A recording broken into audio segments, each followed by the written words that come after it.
I'm so deep in the Owl House interest spiral that I went to an educational space center and went, yeah, that would make a great Owl House video. Here are 4 things that the Kennedy Space Center and the Owl House have in common. Number 1, color. I get it, ditch the yellow. Color is a powerful tool used to help establish mood and hint at relationships between characters. Luz wears purple, Ida wears red, and Belos wears gold, representing their creativity, power, and wealth in that order. So when we see Katja locked up in episode 1, all we have to do is look at her purple dress to realize that she's creative, just like Luz, which is then reinforced when Katja talks about her food fanfictions. Or to Nosa, her hair is bright orange, just like Ida's hair used to be, indicating that they are powerhouses not to be underestimated.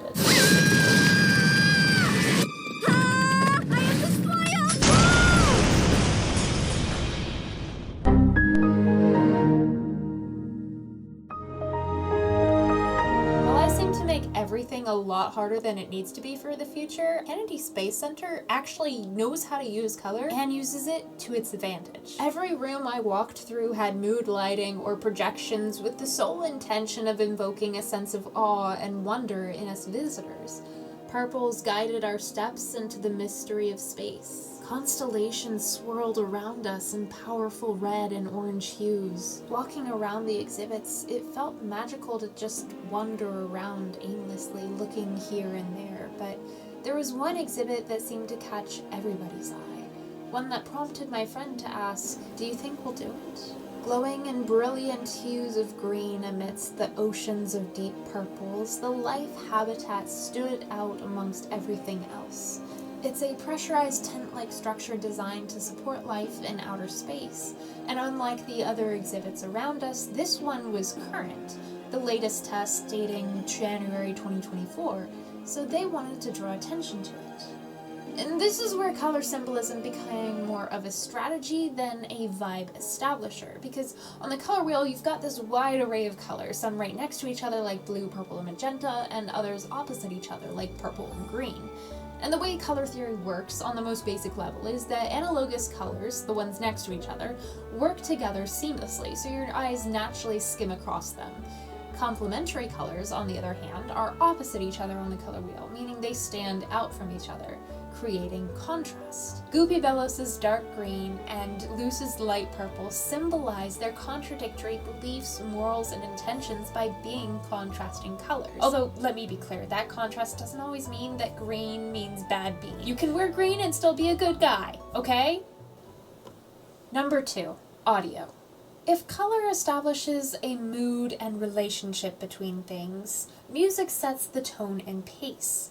And something that both the Kennedy Space Center and Owl House have in common is that their tone and pace is lots of different things working together for the common good. Allow me to introduce Wait, hold on. the Covens Against the Throne, We talked about this. You promised. a.k.a. I did not agree to this name. the Cats. Whether you're at the Kennedy Space Center basking in the glory of all the different things that make up our night sky, or your rain whispers conducting a ragtag team of rebels to overthrow an evil dictatorship, orchestras represent unity and the beauty that comes from it. But not everything at the Kennedy Space Center was orchestral. Some of the most influential parts of the experience, audio-wise, was the sound effects. Sounds of aircraft passing and sonic booms punctuated the orchestra music, enveloping visitors with as much sensory enrichment as possible. And I can't mention Rain without mentioning the Rhapsody, a song spell written for 2 instruments, because to do so would be to ignore one of the coolest techniques and tools for storytelling in audio form, leitmotifs. Leitmotifs? Motifs. Leitmotifs. If motifs are distinctive features or ideas that occur throughout a piece of literature, leitmotifs are a recurring melody throughout a piece of music. Jorge Rivera Herranz is notorious for using these in Epic the Musical. Odysseus' mom's melodic motif is the same as Odysseus' melodic motif. And the Owl House has some pretty fun ones as well. For example, if I play this melody, you probably expect the Golden Guard to show up. But if I play this melody,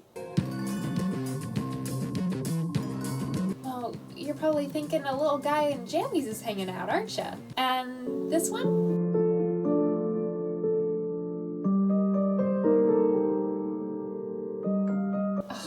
That one melts my heart every time because that's Luz's theme, and like, Luz is such a good little bean, you know? Leitmotifs are actually a form of classical conditioning if you think about it, in the same realm as Pavlov's dog, because they're literally just training us to associate this sound with a person, a character. I can't really bring myself to be mad about it because the leitmotifs and the sound effects just make the environment that much more richer.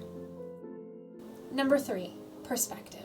Perspective is point of view, or the angle at which you view a story, and both of our subjects in today's video utilize a very specific form of perspective: getting high. Being high. Ida, help me out with this one. Up close, the aisles can be slimy. And very stinky. And gross. But if you look at it from a different perspective... It's beautiful. Yeah. There's something very special about getting to look at things from a different perspective. And the Kennedy Space Center took full advantage of this through multi-story buildings, simulations, and projections. I mean, when I stepped into this museum, there were rockets hung from the ceiling, which invited visitors to look up towards the sky, literally turning our attention upwards. Then you climb the stairwell and you're looking down at everyone else examining what's going on. Then you step into a space flight simulation ride, which is edutainment incarnate, and you get to feel what it's like to be an astronaut in the stars as it shakes and shifts you in the air. We'll be passing the James Webb Telescope in just a moment, launched back in 2021.